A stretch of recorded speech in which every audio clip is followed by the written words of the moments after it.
PM Modi आज लखनऊ में DGP conference में होंगे शामिल। देश के सामने सुरक्षा को लेकर उत्पन्न हो रही समस्याओं पर करेंगे मंथन। कृषि बिल की वापसी पर प्रियंका गांधी का पीएम मोदी को खत, कहा अब लखीमपुर में शहीद किसानों के परिवारों को मिले न्याय। राजस्थान में खींचतान के बाद बड़े बदलाव के मूड में कांग्रेस, सीएम गहलोत ले सकते हैं सभी मंत्रियों का इस्तीफा। कृषि कानूनों की वापसी पर किसान संगठनों की आज बड़ी बैठक, आगे की रणनीति पर होगा विचार। पटना के एक होटल में शराब की पार्टी करते हुए 14 लोग गिरफ्तार, होटल के मालिक और मैनेजर भी गिरफ्तार।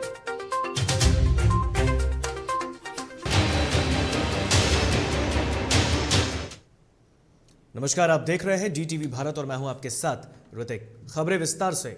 उत्तर प्रदेश की राजधानी लखनऊ में आज होने वाले डीजीपी सम्मेलन में प्रधानमंत्री नरेंद्र मोदी शामिल हैं। देर रात प्रधानमंत्री मोदी लखनऊ पहुंचे। एयरपोर्ट पर केंद्रीय गृह मंत्री अमित शाह और मुख्यमंत्री योगी आदित्यनाथ समेत कई नेताओं ने पीएम का स्वागत किया। एयरपोर्ट से सीधे वो राजभवन पहुंचे, जहां उनकी अगवानी राज्यपाल आनंदीबेन पटेल ने की। पीएम मोदी को आज डीजीपी कॉन्फ्रेंस में भी शामिल हैं। शाम 7 बजे प्रधानमंत्री डीजीपी मुख्यालय से वापस राजभवन पहुंचेंगे और रात्रि भोज करेंगे और 21 नवंबर को सुबह 9 बजे फिर डीजीपी मुख्यालय पहुंचकर सम्मेलन में हिस्सा लेंगे। दरअसल ये बैठक 2 दिनों तक चलने वाली है। तो प्रधानमंत्री नरेंद्र मोदी उत्तर प्रदेश के दौरे पर हैं। बीते दिन वो यूपी के महोबा और झांसी भी पहुंचे।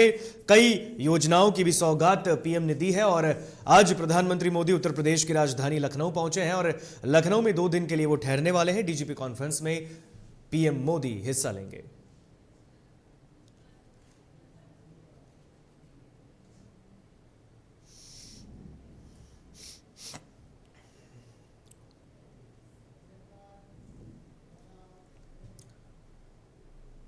प्रधानमंत्री नरेंद्र मोदी ने राष्ट्र के नाम संबोधन में तीनों नए कृषि कानूनों को वापस लेने का ऐलान किया। मोदी सरकार के इस फैसले को लेकर आज कांग्रेस के महासचिव प्रियंका गांधी ने प्रेस कॉन्फ्रेंस की है। प्रियंका ने सरकार के इस फैसले का स्वागत किया है। साथ ही उन्होंने सरकार से मांग की है कि अब उत्तर प्रदेश के लखीमपुर खीरी में गाड़ी के नीचे कुचलकर मरने वाले किसानों के परिवारों को भी न्याय मिले।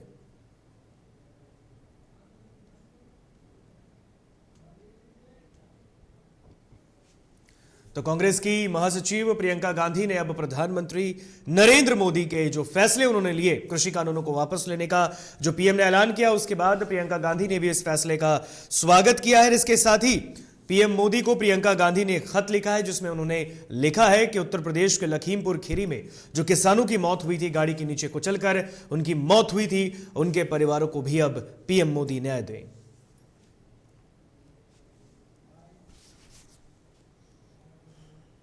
थोपने के अत्याचार को स्वीकार करते हुए उन्हें वापस लेने की घोषणा की। मैंने अखबारों में पढ़ा है कि आज आप लखनऊ में होने वाली डीजीपी कॉन्फ्रेंस में देश की कानून व्यवस्था संभालने वाले आला अधिकारियों से चर्चा करेंगे। लखीमपुर किसान नरसंहार में अन्नदाताओं के साथ हुई क्रूरता को पूरे देश ने देखा। आपको ये जानकारी भी है कि किसानों को अपनी गाड़ी से कुचलने का मुख्य आरोपी आपकी सरकार के केंद्रीय गृह राज्य मंत्री का बेटा है। राजनीतिक दबाव के चलते इस मामले में उत्तर प्रदेश सरकार ने शुरुआत से ही न्याय की आवाज को दबाने की कोशिश की है। माननीय उच्चतम न्यायालय ने इस संदर्भ में कहा है कि सरकार की मंशा देखकर लगता है कि सरकार किसी विशेष आरोपी को बचाने का प्रयास कर रही है। कृषि कानूनों की वापसी पर किसान संगठनों की बड़ी बैठक है। आज 32 किसान संगठनों की साझा बैठक होगी। आपको बता दें कि बैठक में आगे की रणनीति पर किसान संगठन विचार करेंगे। तो वहीं प्रधानमंत्री मोदी ने कृषि कानूनों को वापस लेने का ऐलान कर दिया था, जिसके बाद सरकार द्वारा बनाए गए 3 कृषि कानूनों को लेकर लंबे वक्त से विरोध चल रहा था और ऐसे में पीएम नरेंद्र मोदी ने देश के नाम संदेश में साफ कर दिया है कि केंद्र इन तीनों कानूनों को वापस ले रहा है। पीएम मोदी ने कहा कि हम किसानों को समझा नहीं सके, इसलिए इन कानूनों को वापस ले रहे हैं और इस पर किसानों का एक्शन प्लान बनाया जा रहा है। किसानों के जो संगठनों की आज बैठक होगी, इसमें ही रणनीति पर फैसला लिया जाएगा।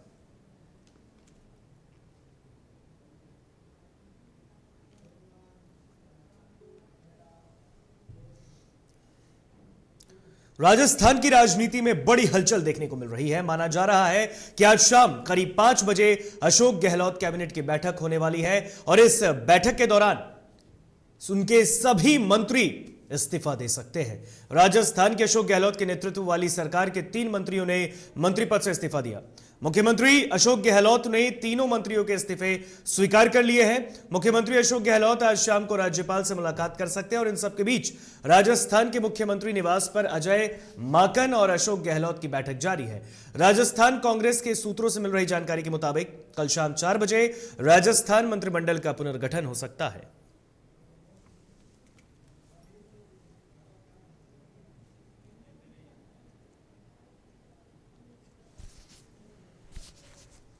तो आपको बता दें कि गहलोत कैबिनेट के सभी मंत्री आज इस्तीफा दे सकते हैं।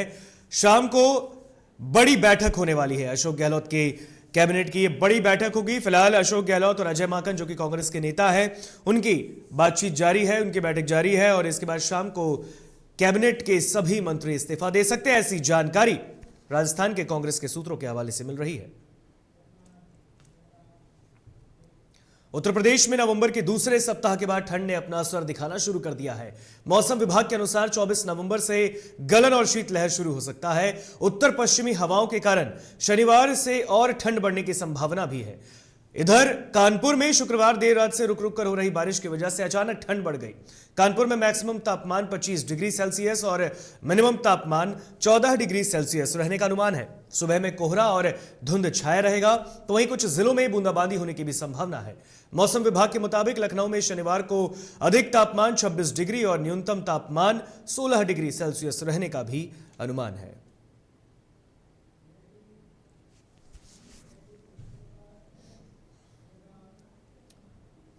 और इस वक्त एक बड़ी खबर बिहार से आ रही है, जहां बगहा में होने वाली कैबिनेट बैठक का स्थान बदल गया है। बगहा में होने वाले कैबिनेट बैठक का बदला स्थान। बड़ी खबर, 23 नवंबर को वाल्मीकि नगर में होने वाली थी बैठक, जिसकी जगह अब बदल दी गई है। बड़ी खबर, अब पटना सचिवालय में ही होगी बैठक नीतीश कैबिनेट की। सीएम नीतीश की अध्यक्षता में यह बैठक होगी। बड़ी खबर,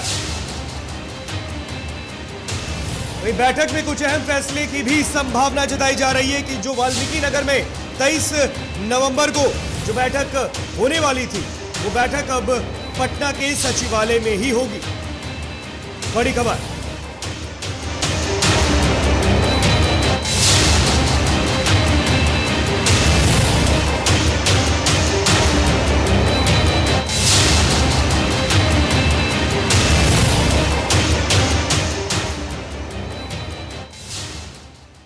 बेंगलुरु में जीएसटी काउंसिल द्वारा दर युक्तिकरण और इन्वर्टेड ड्यूटी स्ट्रक्चर सुधार के लिए ग्रुप ऑफ मिनिस्टर्स गठित की गई है।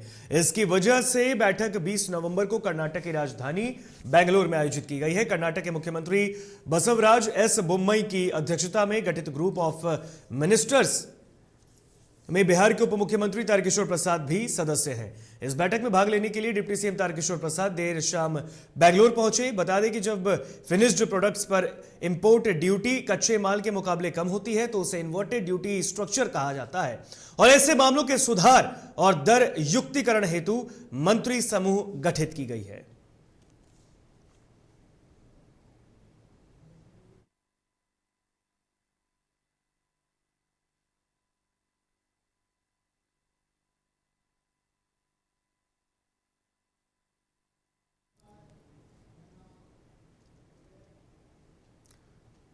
वहीं दरभंगा में 3 दिवसीय विद्यापति सेवा समारोह के अंतिम दिन बिहार सरकार के मंत्री संजय झा, बीजेपी विधायक संजय सरावगी, जेडीयू विधायक विनय चौधरी, दरभंगा के सांसद गोपाल जी ठाकुर को मखाना के माला के साथ मोमेंटो देकर सम्मानित किया गया।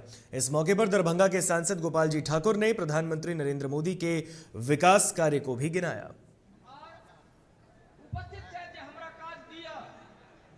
मंगनहार मंगै छै, तहन देनहार दै छै, एटा उल्टे छै। ई क्षेत्र के एरिया का भविष्य सुधरै वाला छै, सुधर रहल छै, कियाकि जे कियो हम सब बजलिए है ओ कतौ न कतौ एरिया का दरभंगे के बात है। हम कहै छियै लोक के जे भाई हम अपन गांव से चलै छी तऽ हमरा लगैया 45 से 50 मिनट दरभंगा एयरपोर्ट अबै। 50 मिनट से 51 मिनट नहीं लगी। लहेरियासराय से क्यों जेते दरभंगा एयरपोर्ट शायद इससे बेसी टाइम लग जेते, जते काल हमरा अपना गांव से अबै में लगी। तो एकटा एयरपोर्ट बनला से एयरपोर्ट का चर्चा एहि दुआरे हम सब करै छी जे ई त जीवंत अबै जाइत रहै छै, ई त जनरेशन के लेल चीज भ गेल।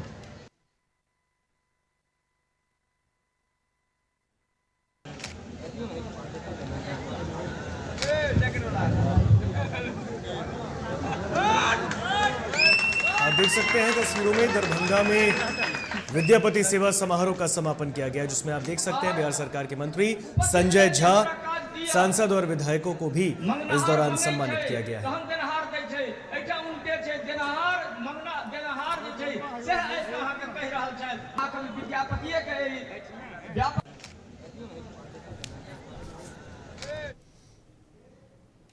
और इस वक्त एक बड़ी खबर लातेहार से आ रही है, जहां पर नक्सलियों ने तांडव मचाया है। झारखंड में नक्सलियों ने तांडव मचाया है, बड़ी खबर। लातेहार और टोरी के बीच रेलवे ट्रैक को उड़ा दिया है नक्सलियों ने, बड़ी खबर। ब्लास्ट के कारण ट्रॉली हुआ क्षतिग्रस्त, बड़ी खबर। नक्सली प्रशांत की गिरफ्तारी का विरोध किया गया है लातेहार में। नक्सलियों ने 24 घंटे का बंद भी बुला दिया है, बड़ी खबर लातेहार से। झारखंड में नक्सलियों का तांडव, बड़ी खबर। लातेहार और टोरी के बीच रेलवे ट्रैक को उड़ा दिया है नक्सलियों ने, बड़ी खबर। ब्लास्ट के कारण ट्रॉली भी क्षतिग्रस्त कर दिया गया है। तो नक्सलियों का तांडव लातेहार में देखने को मिला है। नक्सली प्रशांत की गिरफ्तारी का विरोध जताया गया है, तो इसके साथ ही नक्सलियों ने लातेहार में 24 घंटे का बंद भी बुला दिया है, बड़ी खबर। झारखंड में नक्सलियों ने तांडव मचाया है।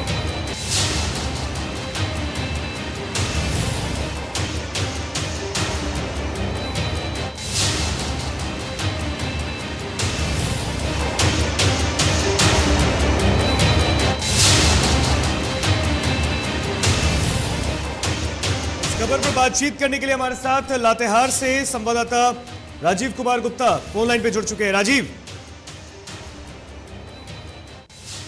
नक्सलियों ने वहां पर तांडव मचाया है रवि, ट्रॉली को भी क्षतिग्रस्त किया गया और 24 घंटे का बंद बुला दिया उन्होंने। जी बताते चले सर, शीर्ष माओवादी नेता प्रशांत बोस और किशन दा और उनकी पत्नी शीला मरांडी की गिरफ्तारी के विरोध में माओवादी संगठन की विभिन्न इकाइयों की ओर से 15 नवंबर से प्रतिरोध दिवस मनाया जा रहा था। वहीं शुक्रवार को इसकी आखिरी दिन थी, जहां 20 नवंबर को भारत बंद का आह्वान किया गया था। इसी बीच माओवादियों ने झारखंड में अपने सबसे सॉफ्ट टारगेट रेल को निशाना बनाया है, जहां डेमू और रिचीगुटा के बीच में रेलवे ट्रैक को बम लगाकर उड़ा दिया। बिल्कुल, क्या कुछ अभी मौजूदा हालात वहां पर आप देख रहे हैं रवि, इस वक्त कार्रवाई क्या कुछ की गई है? मौके पर रेल अधिकारी और रेल प्रशासन पहुंच चुके हैं। लगभग 11 घंटे के बाद अप और डीएन ट्रैक में परिचालन समान हो पाया है। वहीं कुछ ट्रेनों को डाइवर्ट कर दिया गया है, साथ ही साथ 2 ट्रेनों को रद्द कर दी गई है। जी, 2 ट्रेनों की आवाजाही को भी रद्द कर दिया गया। नक्सली प्रशांत की गिरफ्तारी का विरोध कर रहे हैं।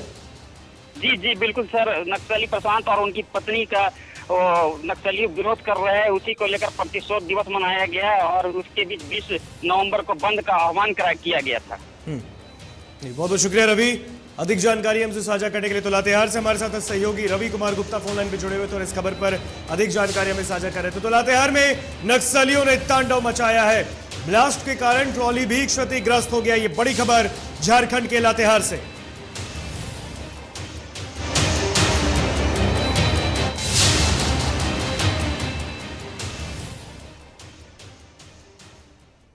खबरों में रुकेंगे यहां पर एक छोटे से ब्रेक के लिए, कहीं मत जाइएगा, जल्द हाजिर होंगे।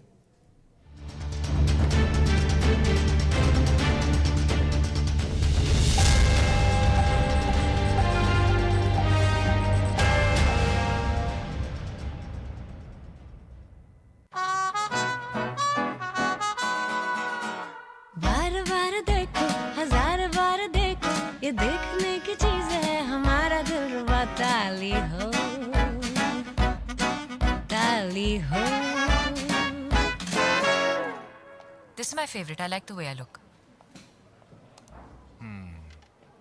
I like this. Your wall looks amazing in this one. The wall. Yeah.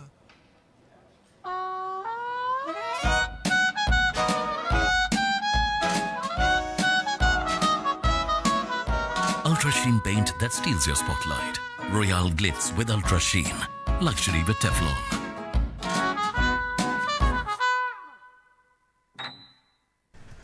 दादी इतने सारे पापड़ बन गए, क्या करे? कच्चा पापड़, पक्का पापड़, एक्स्ट्रा पापड़, इंस्टा पापड़, कक्कर दादी के छत का पापड़ विद ऑनलाइन प्रेजेंस बन गया धाकड़। फोन पे करके ऑर्डर ही ऑर्डर, सब वाह हो गए इसको खाकर। कच्चा पापड़, पक्का पापड़, चंडीगढ़ टू चेन्नई बढ़िया सापड़। कच्चा पापड़, पक्का पापड़, एक्स्ट्रा पापड़, इंस्टा पापड़। बिजनेस बढ़ाओ इंडिया के फास्टेस्ट 4G के साथ। स्पीड से बढ़ो विद वी गिगा नेट। और ये रहा आपका बर्थडे गिफ्ट। पापा बेटा ये कैसा है? ये दुनिया क्यों न समझे, मेरी दुनिया बदल गई।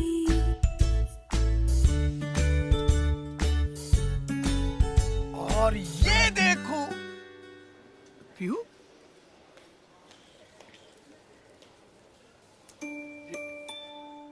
पीहू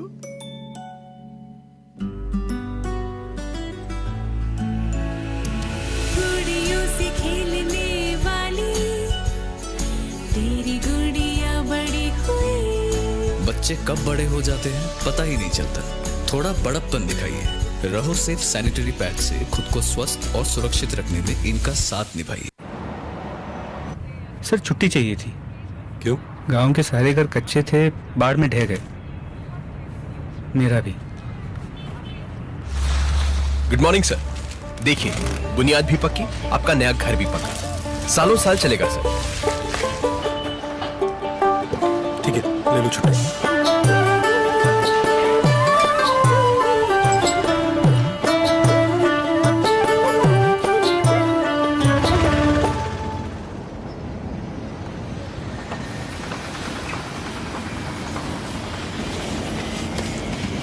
लो हो गया घर पक्का। छुट्टी कैंसिल।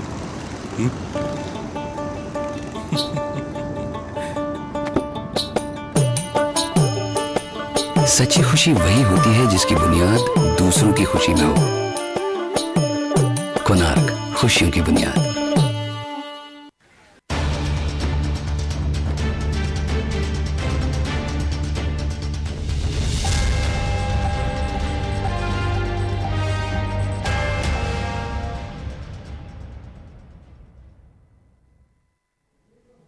ब्रेक के बाद एक बार फिर स्वागत आपका DTV भारत में। बढ़ते हैं खबरों में आगे। नालंदा में जदयू के पंचायत अध्यक्ष की गोली मारकर हत्या कर दी गई है। घटना सिलाव थाना क्षेत्र के हलीमचक गांव के पास की है। शुक्रवार शाम को बाइक से अपने गांव चंदौरा लौट रहे शैलेंद्र कुमार को अपराधियों ने गोली मार दी तो पुलिस ने शव को कब्जे में लेकर पोस्टमार्टम के लिए सदर अस्पताल भेजा है। तो वहीं बदमाशों ने 14 अप्रैल को मृतक के भतीजे मंटू की भी पीट कर हत्या की थी। 8 महीने के भीतर 2 सदस्यों की हत्या से परिवार में कोहराम मचा है।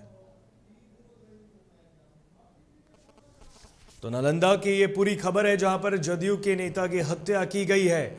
आपको बता दें कि सिलाव थाना के हलीमचक गांव की ये पूरी घटना है। 8 महीने के भीतर घर के 2 सदस्यों की हत्या कर दी गई है। तो नालंदा की ये पूरी खबर है। तो लगातार बिहार में कानून व्यवस्था की धज्जियां उड़ाने का मामला सामने आ रहा है और इस बार जदयू के नेता ही इसके निशाने पर आ गए हैं। आपको बता दें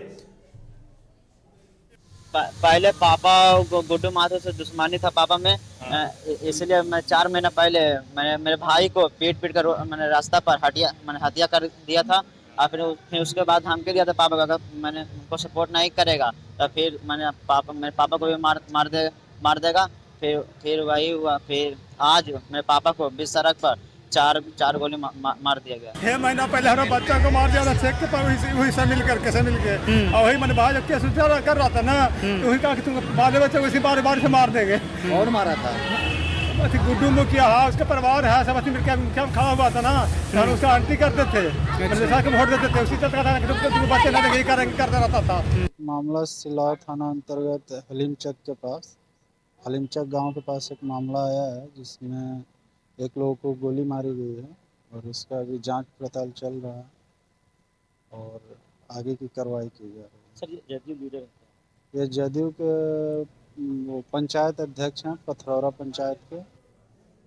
कटिहार पुलिस ने धनराज यादव हत्याकांड का खुलासा कर दिया। बताया जा रहा है कि महज 48 घंटे में ही पुलिस पूरे मामले का खुलासा करते हुए इस घटना में शामिल 2 शूटर सहित 5 लोगों को गिरफ्तार किया है। पुलिस ने इनके पास से बड़े पैमाने पर हथियार और कारतूस भी बरामद किए हैं। घटना के कारण के बारे में पुलिस ने बताया कि अवैध कारोबार में एक दूसरे के विरोध करने को लेकर वर्तमान में जेल में बंद लालू साहनी ने ही शार्प शूटरों की मदद से इस घटना को अंजाम दिलवाया।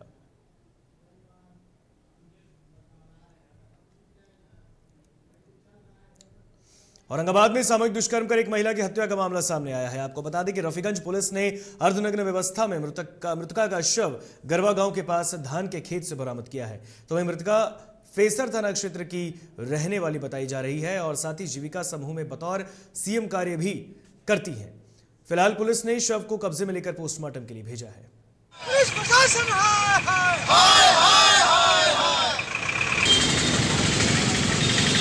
17 तारीख की शाम में ट्रेन से शाम 5 बजे लगभग खींच करके और उसको बधार में ले जा करके सामूहिक दुष्कर्म करके हत्या कर दी गई और इससे राज्य की विधि व्यवस्था और पुलिस व्यवस्था की पोल खुलती है।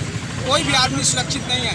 एक तरफ जहां नीतीश कुमार जी कहते हैं कि हम महिलाओं को सम्मान दे रहे हैं, अधिकार दे रहे हैं, वहीं दूसरी ओर ये जो जीविका दीदी थी वो पूरे कोरोना काल में मास्क लगाना से लेकर मास्क बांटने का काम करती हैं और फिर वैसे लोग की सामूहिक दुष्कर्म करके हत्या की जा रही है। हम लोग नीतीश कुमार से मांग करते हैं कि इसकी उच्च स्तरीय जांच कराएं। मामले की हम लोग जांच कर रहे हैं और ऐसा बताया जा रहा है कि महिला गुम थी कल शाम में। उस समय के बाद उसकी लाश मिली है, बॉडी मिली है, तो पोस्टमार्टम के लिए यहाँ लाया गया है। पोस्टमार्टम होने पे किस वजह से हत्या हुई है या क्या कारण है वो सामने आ जाएगा। और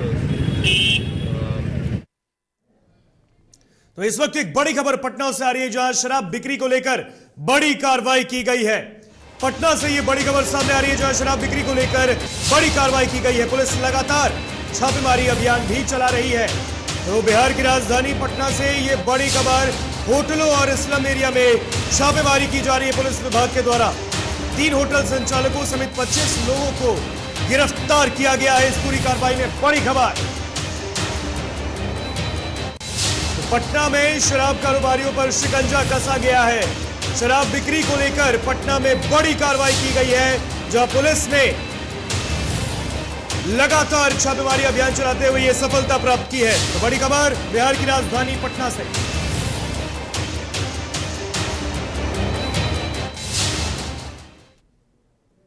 सुपौल में प्रतापगंज थाना क्षेत्र में 2 दिन पूर्व युवा राजद के जिला अध्यक्ष भूप नारायण यादव के 28 वर्षीय भाई को बेखौफ अपराधी ने गोली मार दी थी, जिसके बाद परिजनों ने इलाज के लिए नेपाल के एक नर्सिंग होम में भर्ती कराया, जहां इलाज के दौरान उसकी मौत हो गई। मौत के बाद परिजनों ने NH 57 पर शव को रखकर प्रशासन के विरुद्ध जमकर नारेबाजी की और अपराधियों की गिरफ्तारी की भी मांग की।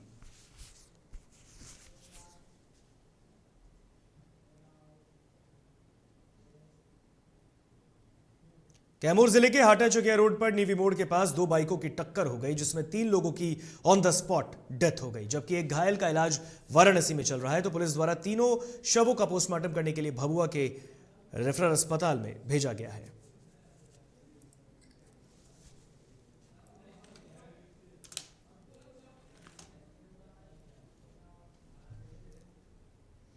वहीं पटना के एक होटल में शराब की पार्टी करते 14 लोगों को गिरफ्तार किया गया है। मौके से होटल के मालिक और मैनेजर को भी पुलिस ने गिरफ्तार किया है।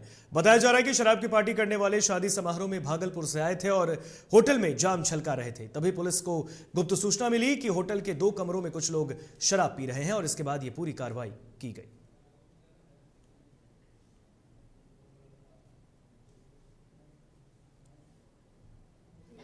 गुप्त सूचना मिली हुई थी हमें कि यहाँ पे लोग शराब लेकर आए हुए थे, तो वही मौके पर पुलिस पहुंची and we conducted a raid. जब ये मैसेज काफ़ी क्लियर है कि शराब के लिए government follows the policy of zero tolerance, तो सारे लोगों को इससे कंप्लाई करना चाहिए। तो that is what we are trying to do. कोई भी इन्फॉर्मेशन आ रही है, कहीं भी आती है, तो वी आर टेकिंग एक्शन। वो चाहे डोमटोली से अगर भी इन्फॉर्मेशन आ रही है तो भी we reach if it's coming here, then also nobody is paid. So it's a message loud and clear that we want to send to the people to stop this. There is no nonsense, zero tolerance to all of this. Supaul के राघोपुर प्रखंड क्षेत्र में विभिन्न पंचायत के पैक्सों के माध्यम से किसानों के धान अधिप्राप्ति का कार्य का शुभारंभ हो गया। इसका विधिवत उद्घाटन रामबिशनपुर पंचायत स्थित पैक्स गोदाम पर जिला सहकारिता पदाधिकारी द्वारा फीता काटकर किया गया। तो वहीं व्यापार मंडल के अध्यक्ष हरिप्रसाद दास ने किसानों को जानकारी दी कि सरकार के द्वारा सिर्फ राघोपुर प्रखंड में 14,000 मैट्रिक टन धान खरीद का लक्ष्य रखा गया है, जिसमें रामबिशनपुर पैक्स को 1100 मैट्रिक टन धान खरीद का लक्ष्य है।